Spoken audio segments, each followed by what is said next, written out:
उपकार करे तो ये मन अभिमान राने रे. ಗಾಂಧಿ ಕಥನ ಹೆಜ್ಜೆ 2 ಅಧ್ಯಾಯ 66ರ 2ನೇ ಭಾಗ. ಪ್ರಾಣಿ ಹತ್ಯೆ ಮತ್ತು ಅಹಿಂಸೆಯ ಅರ್ಥ.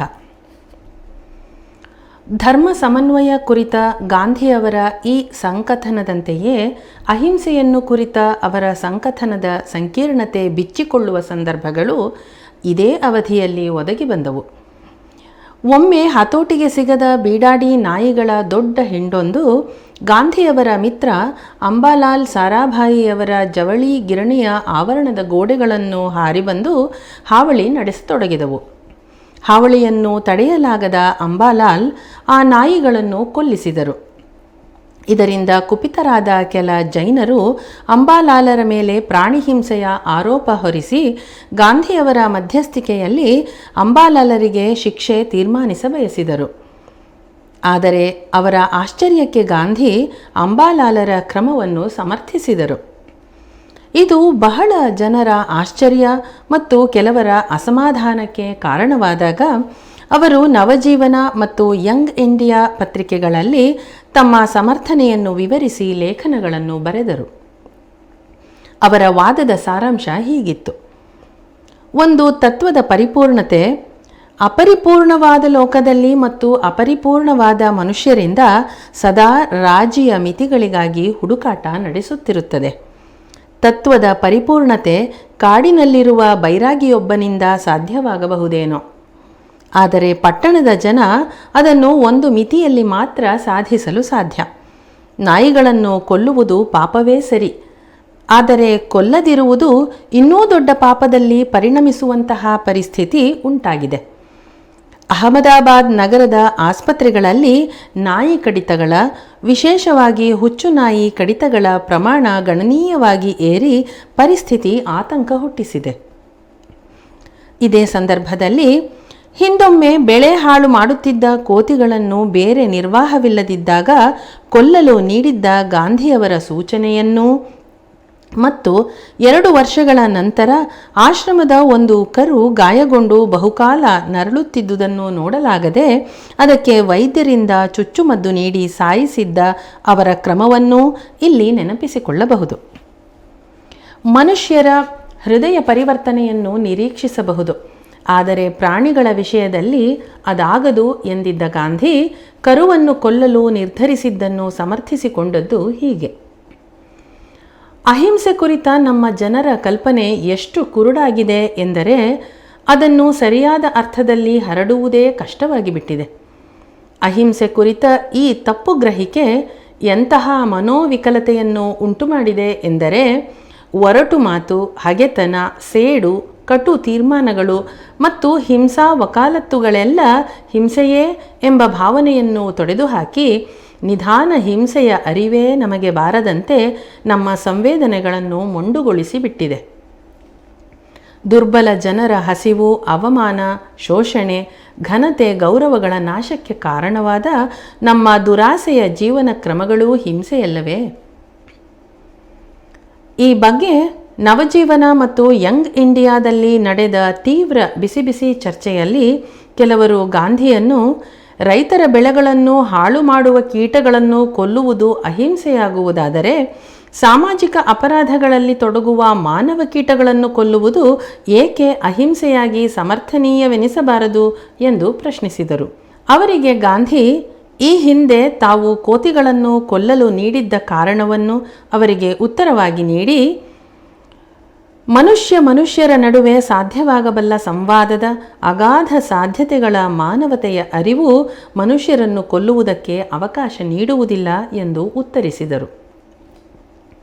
ಹಿಂದೂ ಮುಸ್ಲಿಂ ಗಲಾಟೆಗಳ ಸಂದರ್ಭದಲ್ಲಿ ಎದ್ದಿದ್ದ ಇದೇ ರೀತಿಯ ಚರ್ಚೆಗಳಲ್ಲಿ ಗಾಂಧಿ ಅಹಿಂಸೆಯ ಹೆಸರಿನಲ್ಲಿ ಹೇಡಿತನಕ್ಕೆ ಬದಲಾಗಿ ರಕ್ಷಣಾತ್ಮಕ ಹಿಂಸೆಯನ್ನು ನಾನು ಎತ್ತಿ ಹಿಡಿಯುತ್ತೇನೆ ಎಂದಿದ್ದ ಮಾತನ್ನು, ಗೋಹತ್ಯೆಯ ವಿವಾದದ ಸಂದರ್ಭದಲ್ಲಿ ನಮ್ಮ ನಂಬಿಕೆಗಾಗಿ ನಾವು ಪ್ರಾಣತ್ಯಾಗ ಮಾಡಿ ಗೋವನ್ನು ಕಾಪಾಡಬೇಕೇ ಹೊರತು ಬೇರೆಯವರನ್ನು ಕೊಲ್ಲುವ ಮೂಲಕ ಅಲ್ಲ ಎಂಬ ಮಾತನ್ನು, ಮತ್ತು ಓರ್ವ ಯುವತಿ ಒಮ್ಮೆ ಅತ್ಯಾಚಾರವೆಸಗ ಬಂದ ಗಂಡಸೊಬ್ಬನನ್ನು ಅಹಿಂಸಾತ್ಮಕವಾಗಿ ಎದುರಿಸುವುದು ಹೇಗೆ ಎಂದು ಕೇಳಿದ ಪ್ರಶ್ನೆಗೆ ಅವರು, ಏಕೆ, ನಿನ್ನ ಬಳಿ ದೇವರು ಕೊಟ್ಟ ಉಗುರುಗಳಿಲ್ಲವೇ ಎಂಬ ಮರುಪ್ರಶ್ನೆಯ ಮೂಲಕ ಕೊಟ್ಟ ಉತ್ತರವನ್ನೂ ಇಲ್ಲಿ ನೆನಪಿಸಿಕೊಳ್ಳಬೇಕು. ಗಾಂಧಿಯವರ ಅಹಿಂಸೆ ಹಿಂಸಾರಾಹಿತ್ಯ ಎಂಬ ಸರಳಾರ್ಥದ ಪರಿಕಲ್ಪನೆಯಾಗಿರದೆ ಅದರ ಸಂಕೀರ್ಣ ಅರ್ಥವನ್ನು ಅಹಿಂಸೆ ಎಂಬುದು ಈ ಜಗತ್ತಿನ ಸಾಗರ ಪರ್ವತಗಳಷ್ಟೇ ಪುರಾತನವಾದದ್ದು ಎಂಬ ಅವರ ಮಾತಿನಲ್ಲಿ ಅರಸಬೇಕು. ಈ ಮಾತಿನ ಮತಿತಾರ್ಥದ ಪ್ರಕಾರ ಅಹಿಂಸೆ ಎಂದರೆ ಸಹಬಾಳ್ವೆಗೆ ಆಧಾರವಾದ ಆಂತರಿಕ ಸಮತೋಲನ, ಸಮಚಿತ್ತ ಎನ್ನಬಹುದು. ಅಹಿಂಸೆಯ ಜೊತೆಗೆ ಗಾಂಧಿಯವರ ಮುಖ್ಯ ಕಾಳಜಿ ಬ್ರಹ್ಮಚರ್ಯವಾಗಿತ್ತು. ಮನುಷ್ಯನ ಕಾಮಾಸಕ್ತಿಗೂ ಅವನ ಹಿಂಸಾವೃತ್ತಿಗೂ ಸಂಬಂಧವಿದೆ ಎಂದು ಭಾವಿಸಿದ್ದ ಗಾಂಧಿ ಬ್ರಹ್ಮಚರ್ಯ ಪಾಲನೆಯನ್ನು ಅಹಿಂಸಾಚರಣೆಯ ಒಂದು ಅವಿಭಾಜ್ಯ ಅಂಗವೆಂದು ನಂಬಿದ್ದರು. ಇದನ್ನು ತಮ್ಮ ರಾಜಕೀಯ ಸಹೋದ್ಯೋಗಿಗಳು ಮತ್ತು ಶಿಷ್ಯರ ಮೇಲೆ ಹೇರದಿದ್ದರೂ ಆಶ್ರಮದಲ್ಲಿದ್ದ ತಮ್ಮ ಶಿಷ್ಯರು ಮತ್ತು ಆಶ್ರಮ ಶಾಲೆಯ ವಿದ್ಯಾರ್ಥಿನಿಯರಿಗೆ ಕಡ್ಡಾಯ ಆಚರಣೆಯಾಗಿ ಮಾಡಿದ್ದರು. ಈ ಸಂಬಂಧ ಅವರು ಒಮ್ಮೆ ಒಂದು ವಾರದ ಉಪವಾಸ ಮಾಡಬೇಕಾಯಿತು. ತಮ್ಮ ಶಾಲೆಯ ವಿದ್ಯಾರ್ಥಿಗಳಿಗೆ ಅವರು ಗಂಡು ಹೆಣ್ಣಿನ ಲೈಂಗಿಕ ಆಕರ್ಷಣೆಯ ಬಗ್ಗೆ ಹಲವು ಬಾರಿ ಪಾಠ ಹೇಳಿ ಕಾಮಾಸಕ್ತಿಯನ್ನು ಹತ್ತಿಕ್ಕಲು ಹುಡುಗ ಹುಡುಗಿಯರು ಪರಸ್ಪರ ದೂರದಲ್ಲಿರಬೇಕು, ಪರಸ್ಪರ ಹರಟೆಯಲ್ಲಿ ತೊಡಗಬಾರದು ಮತ್ತು ಪರಸ್ಪರ ಮುಟ್ಟಿಸಿಕೊಳ್ಳಬಾರದು ಎಂಬ ಕಟ್ಟುನಿಟ್ಟಿನ ಸೂಚನೆಗಳನ್ನು ನೀಡಿದ್ದರು. ಯುವಕರಿಗೆ ವೀರ್ಯ ರಕ್ಷಣೆಯ ಮಹತ್ವವನ್ನು ಹೇಳಿ ಆಧ್ಯಾತ್ಮಿಕ ಉನ್ನತಿಗೆ, ಶ್ರೇಷ್ಠ ಮಟ್ಟದ ದೇಶ ಸೇವೆಗೆ ಅದು ಅನಿವಾರ್ಯವೆಂದು ಹೇಳುತ್ತಾ, ತಾವು ಸ್ವತಃ ಯೌವನಾವಸ್ಥೆಯಿಂದಲೂ ಬ್ರಹ್ಮಚರ್ಯ ಪಾಲನೆ ಮಾಡಿಕೊಂಡು ಬಂದಿದ್ದಲ್ಲಿ ಈಗಿಗಿಂತ ಹೆಚ್ಚಿನ ಗುಣಮಟ್ಟದ ದೇಶ ಸೇವೆ ಮಾಡಲು ಸಾಧ್ಯವಾಗುತ್ತಿತ್ತು ಎಂದು ಹೇಳಿಕೊಂಡರು. ಅವರು ಪಾಲಕರಿಗೂ ತಮ್ಮ ಮಕ್ಕಳನ್ನು ಈ ವಿಷಯದಲ್ಲಿ ಕಟ್ಟುನಿಟ್ಟಾದ ನೈತಿಕತೆಯೊಂದಿಗೆ ಬೆಳೆಸಬೇಕೆಂದೂ ಅದು ಸಾಧ್ಯವಾಗದಿದ್ದರೆ ಅವರನ್ನು ವಾಪಸ್ ಕರೆದುಕೊಂಡು ಹೋಗುವಂತೆ ಸೂಚಿಸಿದರು.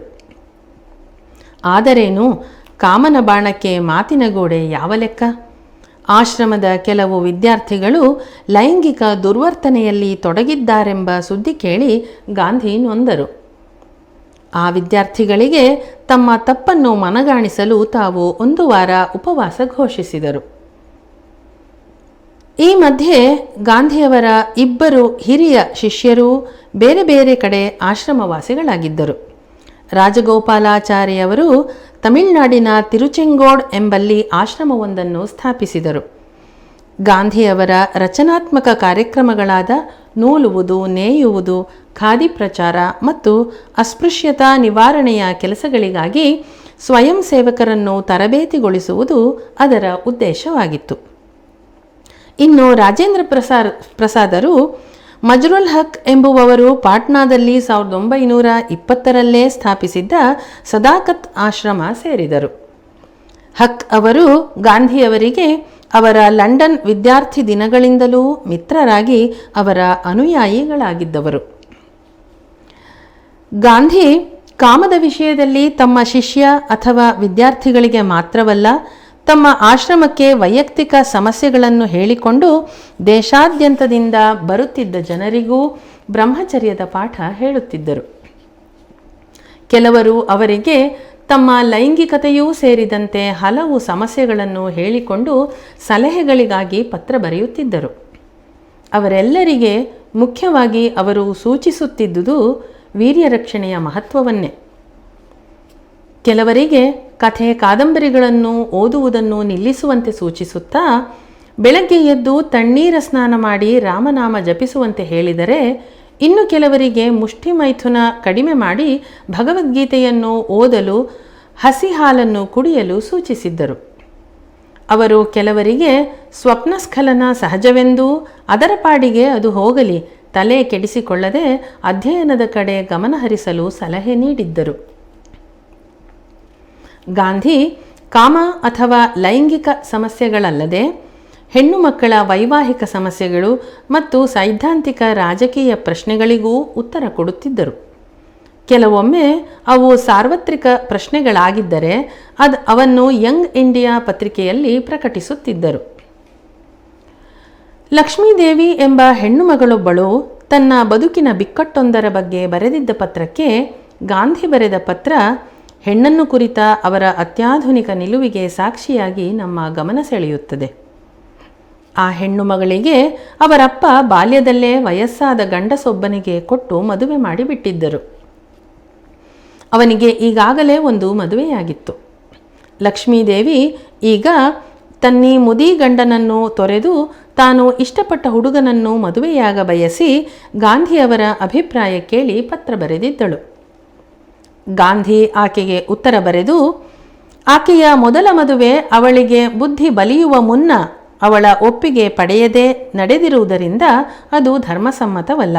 ಆದುದರಿಂದ ಆಕೆ ಮರು ಮದುವೆಯಾಗ ಬಯಸಿರುವುದು ಉಚಿತವೇ ಆಗಿದೆ ಎಂದು ಆ ಹೆಣ್ಣು ಮಗಳಿಗೆ ನೈತಿಕ ಬೆಂಬಲ ನೀಡಿದ್ದರಲ್ಲದೆ ಆಕೆಯ ತಾಯಿಯಂತೆಯೇ ಆಕೆಯ ತಂದೆಯೂ ಅವಳಿಗೆ ಬೆಂಬಲವಾಗಿ ನಿಲ್ಲಬೇಕೆಂದು ಸೂಚಿಸಿದ್ದರು.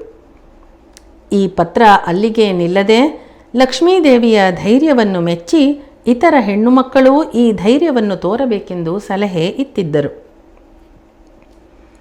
ಇದೇ ಸಂದರ್ಭದಲ್ಲಿ ಮುಂದೆ ತಾವು ಸಂಯುಕ್ತ ಪ್ರಾಂತ್ಯಗಳ ಪ್ರವಾಸದಲ್ಲಿದ್ದಾಗ ತಮ್ಮ ಆಶ್ರಮವಾಸಿಯಾಗಿದ್ದ ರಿಹಾನಾ ತ್ಯಾಬ್ಜಿ ಎಂಬ ಮುಸ್ಲಿಂ ಹೆಣ್ಣು ಮಗಳ ಪತ್ರವೊಂದಕ್ಕೆ ನೀಡಿದ ಉತ್ತರವನ್ನು ಇಲ್ಲಿ ದಾಖಲಿಸುವುದು ಉಚಿತವಾದೀತು. ತ್ಯಾಬ್ಜಿ ಆಧುನಿಕ ಶಿಕ್ಷಣ ಪಡೆದ ಗಾಯಕಿ ಮತ್ತು ಕವಯಿತ್ರಿಯಾಗಿದ್ದು, ಭಾರತೀಯ ಮಹಿಳೆ ಪರ್ದಾ ಬುರ್ಖಾ ಪದ್ಧತಿಯಿಂದ ಹೊರಬರಲಾಗದ ದುಸ್ಥಿತಿಯಲ್ಲಿರುವ ಬಗ್ಗೆ ತನ್ನ ಖೇದವನ್ನು ವ್ಯಕ್ತಪಡಿಸಿ ಗಾಂಧಿ ಈ ಬಗ್ಗೆ ಒಂದು ಬಲವಾದ ಲೇಖನ ಬರೆಯಲು ಕೋರಿದ್ದಳು. ಇದಕ್ಕೆ ಕೂಡಲೇ ಸ್ಪಂದಿಸಿದ ಗಾಂಧಿ, ಗಂಡಿನ ಮೇಲೆ ಇಲ್ಲದ ನಿರ್ಬಂಧಗಳು ಹೆಣ್ಣಿನ ಮೇಲೆ ಇರಲು ಯಾವ ಕಾರಣವೂ ಇಲ್ಲವೆಂದು ಹೇಳುತ್ತಾ, ಗಂಡಿನ ಕೀರ್ತಿ, ಅಧಿಕಾರ ಮತ್ತು ಸಂಪತ್ತಿನ ವ್ಯಾಮೋಹಗಳೇ ಹೆಣ್ಣಿನ ಅಬಲೆತನಕ್ಕೆ ಕಾರಣವಾಗಿದ್ದು, ಗಂಡಸಿನ ಕಾಮ ಮತ್ತು ಆಸ್ತಿ ಒಡೆತನದ ಪ್ರವೃತ್ತಿಗಳನ್ನು ನಿಯಂತ್ರಿಸುವ ಮೂಲಕ ಮಾತ್ರ ಹೆಣ್ಣಿನ ಬಿಡುಗಡೆ ಸಾಧ್ಯವಿದ್ದು, ಇದಕ್ಕಾಗಿ ಮಹಿಳೆಯರು ಹೆಚ್ಚಾಗಿ ಸಾರ್ವಜನಿಕ ಜೀವನವನ್ನು ಪ್ರವೇಶಿಸಿ ಅದನ್ನು ಈ ದುಷ್ಟ ಪ್ರವೃತ್ತಿಗಳಿಂದ ಶುದ್ಧಗೊಳಿಸಬೇಕು ಎಂದು ಬರೆದಿದ್ದರು. ಗಾಂಧಿಯವರ ಅಹಿಂಸಾತ್ಮಕ ಹೋರಾಟದ ಮಾರ್ಗದ ವಿರುದ್ಧ ಬ್ರಿಟಿಷ್ ಪಾರ್ಲಿಮೆಂಟಿನ ಭಾರತೀಯ ಕ್ರಾಂತಿಕಾರಿ ಸದಸ್ಯರೊಬ್ಬರು ಗಾಂಧಿಗೊಂದು ಬಹಿರಂಗ ಪತ್ರ ಎಂಬ ಶೀರ್ಷಿಕೆಯಡಿ ಪತ್ರಿಕೆಗಳಲ್ಲಿ ಪತ್ರವೊಂದನ್ನು ಬರೆದಿದ್ದರು. ಗಾಂಧಿ ಈ ಪತ್ರಕ್ಕೆ ನೀಡಿದ ಉತ್ತರವನ್ನು ಇಲ್ಲಿ ಪ್ರಸ್ತಾಪಿಸಬೇಕು. ಟಾಟಾ ಕಂಪನಿಯ ನಿರ್ದೇಶಕ ಹುದ್ದೆಯನ್ನು ತೊರೆದು ಕಮ್ಯುನಿಸ್ಟ್ ತತ್ವಗಳಿಗೆ ತಮ್ಮನ್ನು ತಾವು ಅರ್ಪಿಸಿಕೊಂಡಿದ್ದ ಕಾಮ್ರೇಡ್ ಸಾಕ್ ಎಂದೇ ಆಗ ಪ್ರಸಿದ್ಧರಾಗಿದ್ದ ಶಾಪೂರ್ಜಿ ಸಾಕಲತ್ವಾಲಾ ಎಂಬ ಪಾರ್ಸಿ ಮಹನೀಯರು ಆ ಪತ್ರವನ್ನು ಬರೆದಿದ್ದರು. ಗಾಂಧಿ ತಮ್ಮ ಹಾದಿ ತಪ್ಪಿದ ಭಾವನಾಮಯತೆಯಿಂದ ಚರಕ ಹಿಡಿದು ಯಂತ್ರನಾಗರಿಕತೆ, ಭೌತವಿಜ್ಞಾನ ಮತ್ತು ಭೌತಿಕ ಪ್ರಗತಿಗಳ ವಿರುದ್ಧ ಪ್ರಚಾರಾಂದೋಲನ ಕೈಗೊಂಡು ಭಾರತೀಯರನ್ನು ನಿರಂತರ ಬ್ರಿಟಿಷ್ ಗುಲಾಮಗಿರಿಯಲ್ಲಿ ಇರಿಸಿದ್ದಾರೆಂದು ಈ ಪತ್ರದಲ್ಲಿ ದಾಳಿ ಮಾಡಿದ್ದರು. ಅಲ್ಲದೆ ಗಾಂಧಿ ಕೆಮಾಲ್ ಅತಾತುರ್ಕ್, ಸನ್ ಯಾಟ್ ಸೆನ್ ಮತ್ತು ಲೆನಿನ್ರಿಂದ ರಾಜಕೀಯ ಪಾಠ ಕಲಿಯಬೇಕಾಗಿದೆ ಎಂದು ಅವರು ಸೂಚಿಸಿದ್ದರು. ಇದನ್ನು ತಮ್ಮ ಯಂಗ್ ಇಂಡಿಯಾ ಪತ್ರಿಕೆಯಲ್ಲಿ ಪೂರ್ಣವಾಗಿ ಪ್ರಕಟಿಸಿದ ಗಾಂಧಿ ಅಲ್ಲಿಯೇ ಒಂದು ದೀರ್ಘ ಪ್ರತಿಕ್ರಿಯೆ ಬರೆದರು.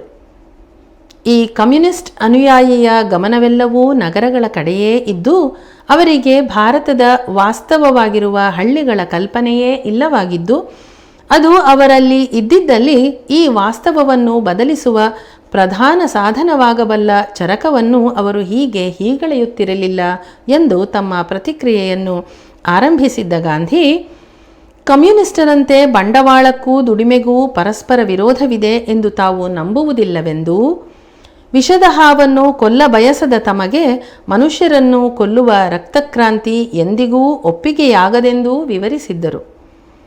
ಮಾನವ ಬದುಕಿನ ಗುರಿಗಳಾವುವು, ಅದರ ಸಾರ್ಥಕತೆ ಎಂದರೇನು ಎಂಬ ಮೂಲಭೂತ ತಾತ್ವಿಕ ಸಂಗತಿಗಳ ಬಗ್ಗೆಯೇ ಕಮ್ಯುನಿಸ್ಟರೊಂದಿಗೆ ತಮಗೆ ಭಿನ್ನ ಅಭಿಪ್ರಾಯವಿದೆ. ಮನುಷ್ಯನ ಆಸೆಗಳನ್ನು, ಆ ಮೂಲಕ ಯಂತ್ರ ಸಾಧನಗಳನ್ನು ಹೆಚ್ಚಿಸಿ ಮಾನವ ಬದುಕಿನ ಆತ್ಯಂತಿಕ ಗುರಿಯತ್ತ ಒಂದು ಹೆಜ್ಜೆಯನ್ನಾದರೂ ಇಡಬಹುದೆಂಬ ನಂಬಿಕೆ ತಮಗಿಲ್ಲವೆಂದು ಹೇಳಿದ್ದರು. ಅಲ್ಲದೆ ಭೌತಿಕ ದೂರ ಮತ್ತು ಕಾಲಗಳನ್ನು ಕಡಿತಗೊಳಿಸುವ ಈ ಹುಚ್ಚು ರಭಸದ ನಡೆ ಮನುಷ್ಯನ ಎಂದೂ ತಣಿಯದ ದಾಹವನ್ನು ತಣಿಸುವ ಗುರಿ ಮುಟ್ಟುವ ಬದಲು ಭೂಮಿಯ ಅಂತ್ಯದಲ್ಲಿ ಕೊನೆಗೊಂಡರೆ ಆಶ್ಚರ್ಯವಿಲ್ಲ ಎಂಬ ಎಚ್ಚರಿಕೆಯನ್ನೂ ನೀಡಿದ್ದರು. रघुपति राघव राजा राम पतित पावन सीताराम